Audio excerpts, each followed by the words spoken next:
कि माना जाता है कि जब वो लिखते थे, अपरस मतलब होता है दूर। नेक्स्ट क्वेश्चन देखते हैं। उन्हें मन शांत रखने की जरूरत नहीं है, कृष्ण की नेल की जरूरत है।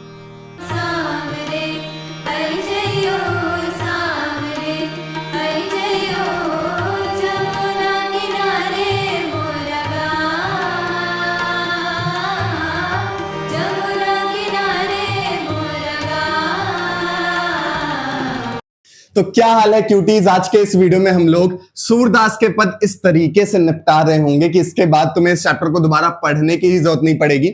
और जो तुम हमेशा घबराए हुए रहते हो ना कि भैया इस चैप्टर के क्वेश्चंस नहीं बनते, समझ नहीं आता, बार बार रटना पड़ता है, वो भी गारंटीड इस वीडियो के बाद में दूर हो जाएगा। क्योंकि इस वीडियो में हम लोग इस चैप्टर को इतने प्यारे तरीके से कंप्लीट करेंगे कि ये तुम्हारे रगों रगों में फील हो जाएगा, मजा आ जाएगी। और उसके साथ साथ में most important questions, previous year question भी हम लोग इसी वीडियो में कर रहे होंगे। एक्स्ट्रा क्वेश्चंस तुम लोग कहां से कर रहे होगे वो भी हम लोग इसी वीडियो में डिस्कस कर रहे होंगे। तो क्या करना है, बस चाय पानी और 2 मिनट की मैगी बनाकर बैठ जाओ और इस वीडियो को आराम से देखते रहो, ठीक है। तो स्टार्ट करते हैं यार अपना प्यारा सा चैप्टर। देखो ये चैप्टर लिखा है हमारे सूरदास जी ने। अब अगर तुम्हें नहीं पता है तो उनके बारे में थोड़ी सी हिस्ट्री जान लो, जिससे कि तुम्हें ये चैप्टर फील हो सके, ठीक है। ये रटने वाली चीजें मुझे पसंद नहीं आती। मैं चाहता हूं कि लिटरेचर तुम लोग फील करके समझो। इसी वजह से सारे वीडियोस में तुम्हें इस तरीके से समझाता हूं कि तुम्हारे अंदर तक वो कहानी, वो कविता चली जाए, जिससे कि आगे 10th के बाद भी तुम्हें वो जो पोएट्री है, वो जो लिटरेचर है, वो तुम्हारे साथ रहे। सूरदास जी हमारे ब्रज भाषा के बहुत ही बड़े विख्यात कवि माने जाते हैं। इन्होंने अपने जीवन में 1 लाख से ज्यादा पद लिखे हुए हैं। और इंटरेस्टिंग बात यह है कि सूरदास जी बचपन से ही अंधे थे, जन्मजात अंधे थे। उन्होंने किसी को नहीं देखा था, ना एक ह्यूमन फेस को उन्होंने कभी देखा नहीं था। फिर भी जन्मजात अंधा होने के बाद भी उन्होंने श्री कृष्ण की ऐसी व्याख्या की है कि आंखों से देखने वालों को भी ये पढ़कर लगता है कि हमने कृष्ण को तो वैसे कभी देखा ही नहीं।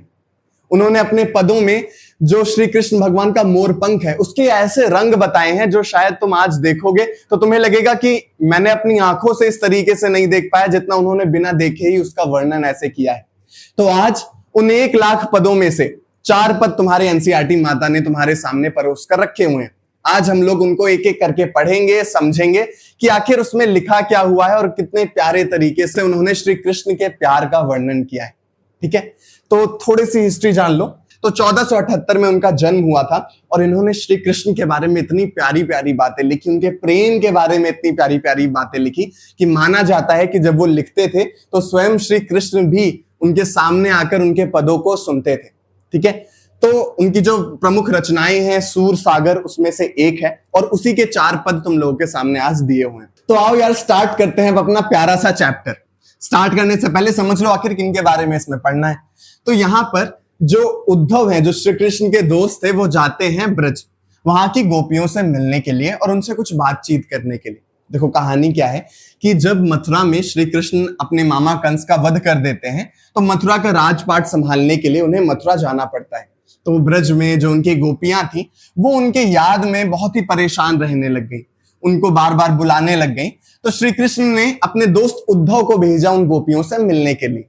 अब श्री कृष्ण के इंतजार में बैठी गोपिकाएं उद्धव जी को देख के गुस्सा हो गई कि अरे मैंने तो कृष्ण भगवान को कहा था आने के लिए, आप क्यों आ गए हैं।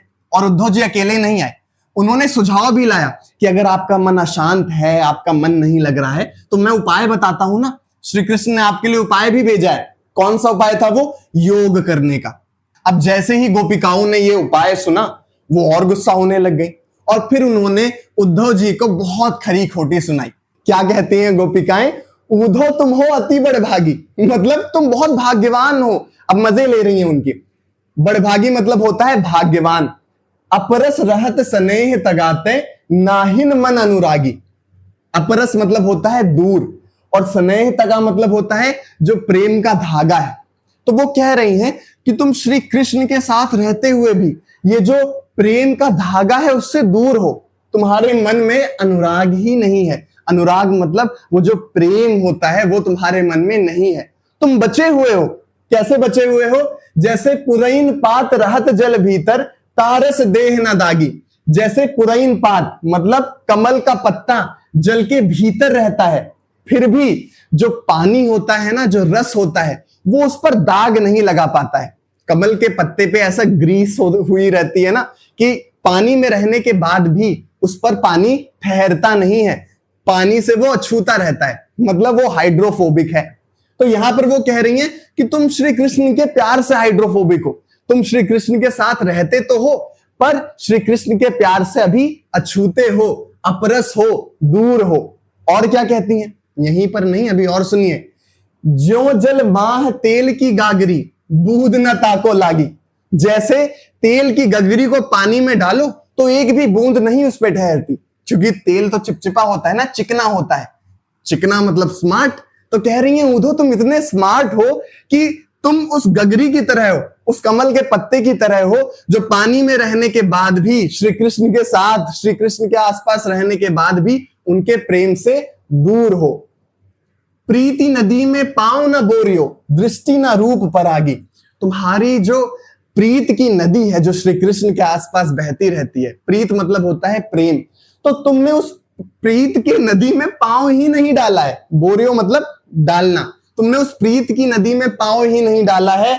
दृष्टि न रूप परागी, तुम किसी के, परागी मतलब होता है मुग्ध हो जाना, ठीक है, एकदम प्यार में विलीन हो जाना। तो तुम्हारी दृष्टि ने आज तक किसी रूप को ऐसा देखा ही नहीं जिससे तुम मंत्र मुग्ध हो जाओ, और ये तुम्हारे लिए अच्छा है। हम तो रहे भोले भाली गोपिकाएं। फिर वो आखिरी लाइन में क्या कहती हैं, सूरदास अबला हम भोरी, गुर चाटी ज्यों पागी। मतलब हम तो भोली भाली हैं, तुम ही चिकने हो ना, तुम ही स्मार्ट हो, हम भोली भाली हैं, हम उस चीटी की तरह हैं। यहां पर चाटी मतलब होता है चीटी, गुड़ मतलब होता है वो जो मीठा मीठा शुगर केन से तुम लोग पढ़ते हो जिससे चीनी बनता है, वही हमारा गुड़, भेली। वो भेली पे लगी चीटियों जैसी हैं। अब यार देखो क्या होता है, जब भेली नई नई बनती है ना तो वो चिपचिपी सी होती है, ठीक है। तो जो चीटियां होती हैं उन्हें पता होता है कि इस पर जाएंगे तो मर जाएंगे, लेकिन उनको इतना प्यार होता है उसकी मिठास से कि वो जाकर चिपक जाती हैं और उससे लिपटी हुई रहती हैं। फिर जब गुड़ और भेली सूख जाता है तो वो उसी में ऐसे चिपक जाती हैं और वहीं पर अपने प्राण त्याग देती हैं। तो यहां पर गोपिकाएं यही कह रहे हैं कि तुम तो होशियार हो, तुम तो चिकने हो, हम बेवकूफ हैं, हम भोली हैं, हम उन चींटियों की तरह हैं जो श्री कृष्ण के प्यार में मरने को भी तैयार हैं। तो इस पहले पैराग्राफ से एग्जाम में तुम्हारे किस टाइप के क्वेश्चंस आ जाएंगे? सबसे इंपॉर्टेंट क्वेश्चन जो प्रीवियस ईयर में आ रखा है, मोस्ट इंपॉर्टेंट क्वेश्चन है, इस साल भी आ सकता है, कि बताओ गोपिकाओं ने उद्धव को किस किस सामान से, किस किस चीज से उद्धव की तुलना की है। ठीक है, तो याद है? कमेंट सेक्शन में लिखो और बताओ, मुझे पता चले कि कितना तुम लोग समझ रहे हो। और इसके साथ साथ में किस वर्ड का मतलब तुम बता पाओगे, पुरैन पात का मतलब क्या होता है, ये भी कमेंट सेक्शन में बताओ। अभी अभी मैंने बताया, ये वर्ड्स तुम्हारे लिए इंपॉर्टेंट है, जो जो वर्ड मीनिंग बता रहा हूं उसको दिमाग में बैठाते जाना। उसके साथ साथ में हम लोग प्रीवियस ईयर क्वेश्चंस भी कर रहे होंगे इसी वीडियो के एंड में। और अगर तुम्हें खुद से करना है, अगर तुम्हें सैंपल पेपर्स लगाने हैं, तो प्लीज हिंदी के सैंपल पेपर को इग्नोर मत करो। हर साल मैं देखता हूं तुम लोग साइंस, मैथ, सोशल साइंस के सैंपल पेपर ले लेते हो और एंड में जाते जाते हिंदी ही तुम्हारा परसेंटेज गिरा देता है। तुम्हें पता है, तुम्हारे सीनियर से पूछना कि हर साल तुम चाहो तो हिंदी में 100 में 100 स्कोर कर सकते हो। मैं भी मेहनत कर रहा हूं ना तुम्हारे लिए, तुम्हें भी थोड़ी मेहनत करने की जरूरत है, थोड़ा सा बस तुम्हें एफर्ट्स लगाने की जरूरत है। वीडियोस टाइम पर देख लिया करो और प्लीज एक हिंदी की सैंपल पेपर की बुक ले लो। ठीक है, मैंने तुम्हारे लिए कमेंट्स वगैरह पढ़ के, मैंने खुद जाकर अपने पैसे लगाकर तो जितने भी मार्केट में बुक्स हैं उनको खरीदा। 2-4 बुक्स मुझे पसंद भी आई, उसमें में से मैंने देखा कि कौन सी बुक तुम लोग ले सकते हो, तो उसमें मुझे ये ओसवाल की एक सैंपल पेपर की ये वाली बुक जो तुम लोग को सस्ते दाम में मिल जाएगी, ये तुम लोग को यहाँ पर देखने को मिलेगी। प्लीज हिंदी वाली ले लेना, क्योंकि एग्जाम में बहुत जरूरी है। जितने भी बड़े एजुकेटर्स हैं वो सब तुम्हें सजेस्ट करेंगे, बट वो सजेस्ट करेंगे एंड में, जब तुम्हारा एग्जाम पास होगा तब बोलेंगे कि सैंपल पेपर लगा लो। सैंपल पेपर की बुक अभी से आ जाती है। ये एक और टिप है जो मैं तुम्हें बताना चाहूंगा कि प्लीज सबसे पहले सैंपल पेपर की बुक लेके एक बार देख तो लो नए पैटर्न के हिसाब से क्या है। तुम्हें जो बुक पसंद है तुम वो ले सकते हो। मैंने जो अभी देखा है ओसवाल, पिछले 4-5 सालों से इसकी बुक्स अच्छी आती हैं। ओसवाल बुक्स की सैंपल पेपर जो है नए पैटर्न के हैं, ये मैंने खुद पढ़ के देखा, तो मैं इसी वजह से तुम्हें बता रहा हूं। बाकी तुम्हारा जो मन करे देख सकते हो।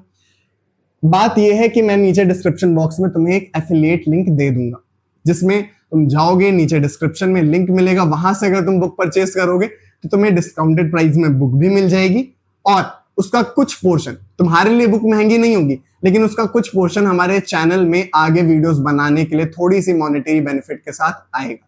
ठीक है, तो प्लीज जाकर नीचे से बुक खरीद लो। अगर सैंपल पेपर अभी तक नहीं खरीदा है, तुम खुद से भी खरीद सकते हो, शॉप से भी खरीद सकते हो, बट मैं सजेस्ट करूंगा नीचे वाली लिंक से खरीदना, जिससे कि वीडियो डालने में मुझे थोड़ी आसानी हो और वीडियोस आ पाए और तुम्हारे लिए भी बुक सस्ती मिल जाए। ठीक है, मैं कूपन कुछ देखूंगा, बात करके अगर कुछ हो पाएगा तो कूपन डाल दूंगा, सस्ते दाम में तुम्हें मिल जाएगी, नीचे मैं लिंक डाल दूंगा। ठीक है, अब आओ नेक्स्ट पैराग्राफ पे चलते हैं। मन की मन ही मांझ रही, मतलब हम लोग मन ही मन में मांझ रही हैं। मांझना मतलब होता है कि अंतर ही अंतर, जो तुम लोग ऐसे सेल्फ टॉक ओवर थिंक करते रहते हो ना, अब गोपिकाएं वही कह रही हैं कि हम लोग मन की बातें मन में ही मांझ रहे हैं, ओवर थिंक कर रहे हैं। कहिए जाए कौन पे उधो ना ही परत कही, मतलब हमारी जो मन की बातें हैं जिसे हम श्री कृष्ण के साथ कहना चाहते हैं, अब और किससे कहें, और है कौन यहाँ। उधो सोच रहे होंगे मैं तो हूं, मुझसे कह दो, लेकिन वो कह रही है कि नहीं, वो जो बातें हैं जो हमें श्री कृष्ण से कहनी है वो हम किसी को कह ही नहीं पा रहे हैं, ऐसा हम लोग बता ही नहीं पा रहे हैं, किससे बात करें हम, हमें तो श्री कृष्ण चाहिए। और क्या कहती हैं, अवधि असार आस आवन की, तन मन बिथा सही।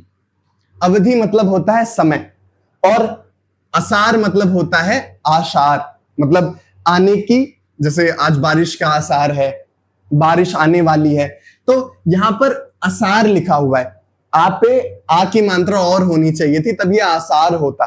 ठीक है, अब देखो थोड़ा सा समझ लो, जब हम लोगों ने अभी देखा कि ये ब्रज की भाषा में लिखा हुआ है।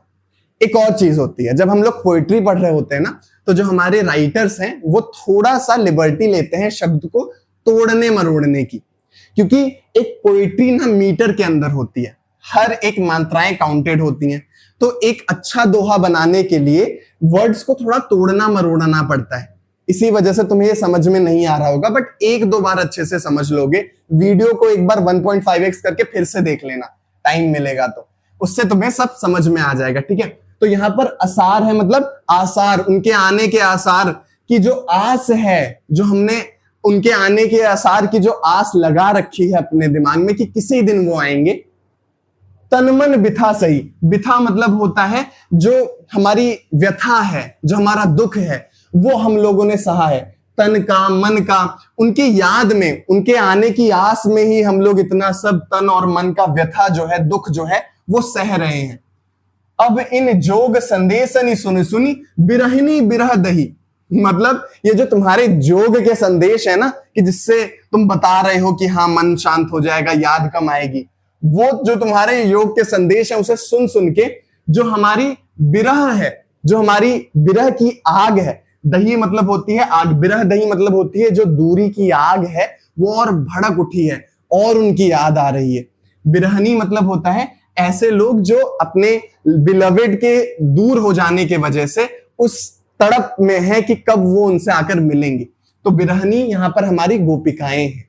ठीक है, चाहती हुती गुहारी जितहिते उड़ते धार बही, हमने तो जिस तरफ देखकर गुहार लगाई, जिनसे हमें अपनी दिक्कतें परेशानियां बतानी थी, वहां पर जब हम लोग उनको बुलाते हैं तो वहां से ही ये जो ज्ञान की जो धारा है जो तुम लेके आए हो, जो गो की बातें लेके आए हो, वहीं से हमें ये ज्ञान की बातें सुनने को मिलती हैं। हम तो चाहते हैं कि श्री कृष्ण आए और हमसे प्यार की बातें करें, हमारी दिक्कतें सुने, बट वो तुम्हें भेजते हैं ज्ञान की धारा लेकर।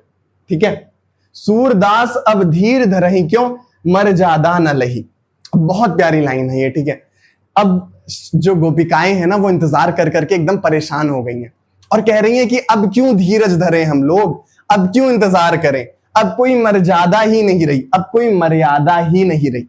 अब इसमें तुम लोग कंफ्यूज हो जाते हो, यूट्यूब पर भी कोई अच्छे से नहीं बताता है कि भाई इसमें मर्यादा का क्या मतलब है। देखो, जब हम लोग किसी से गुस्सा करते हैं ना तो सामने वाला भी गुस्सा करता है, तुम किसी से हंस के बात करोगे तो सामने वाला भी हंसकर बात करेगा। तो ये एक मर्यादा होती है, तुम जिससे जिस तरीके से बात करोगे सामने वाला तुमसे उसी तरीके से बात करेगा।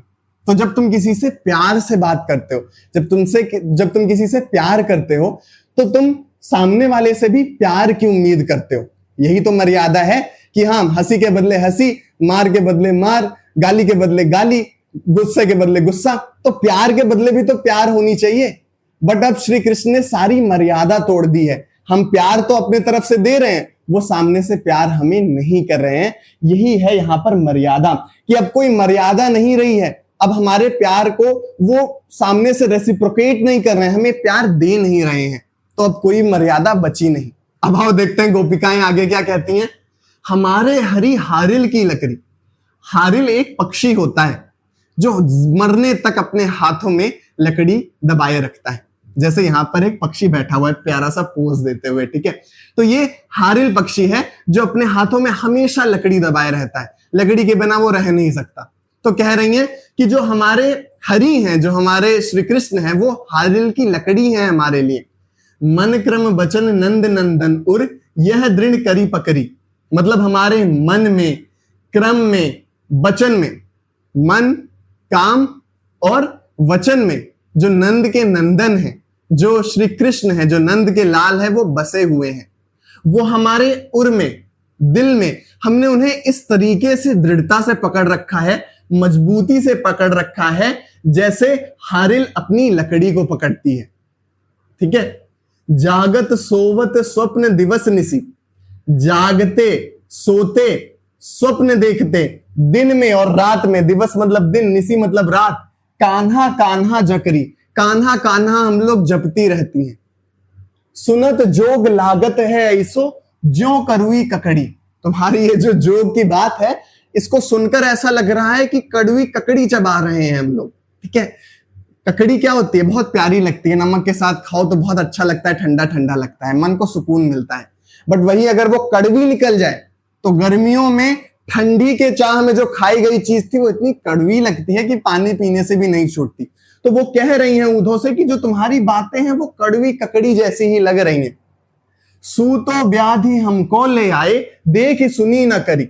ये जो रोग है, व्याधि मतलब होता है रोग, ठीक है। अब वो जोग लाए थे तो इन्होंने कहा कि ये जोग नहीं रोग है, जो तुम मेरे लिए रोग लाए हो, जो हमारे लिए रोग लाए हो, इसको तो हमने कभी ना देखा था, ना सुना था और ना किया था।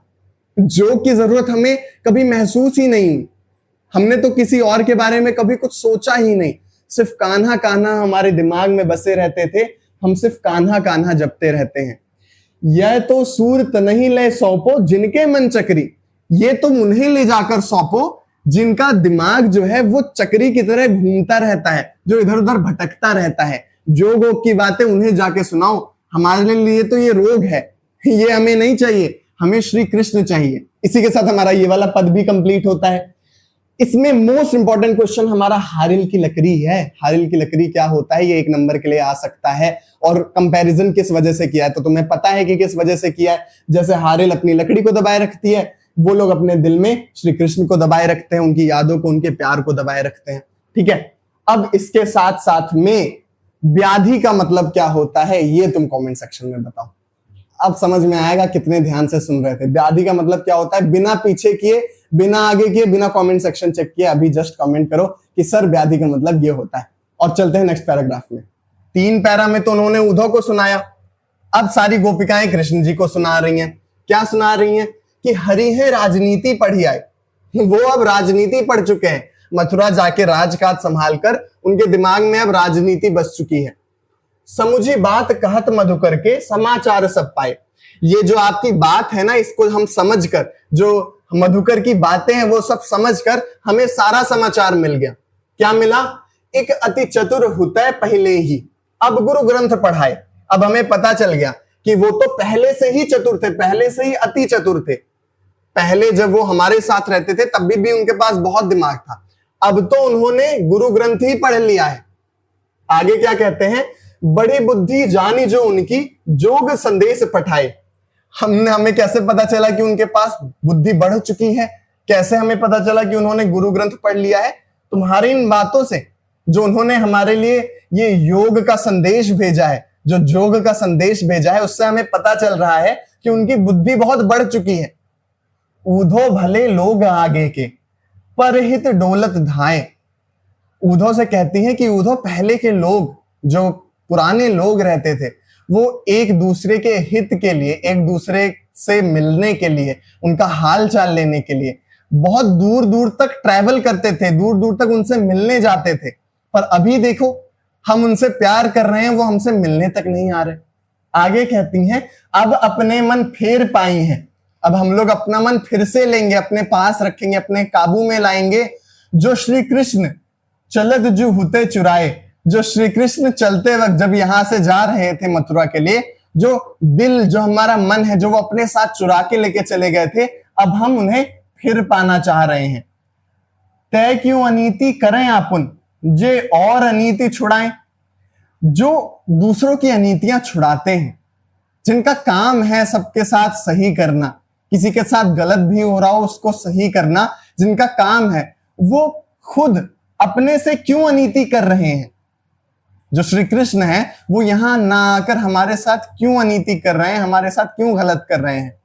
राजधर्म तो यह सूर जो प्रजा न जाहि सताए।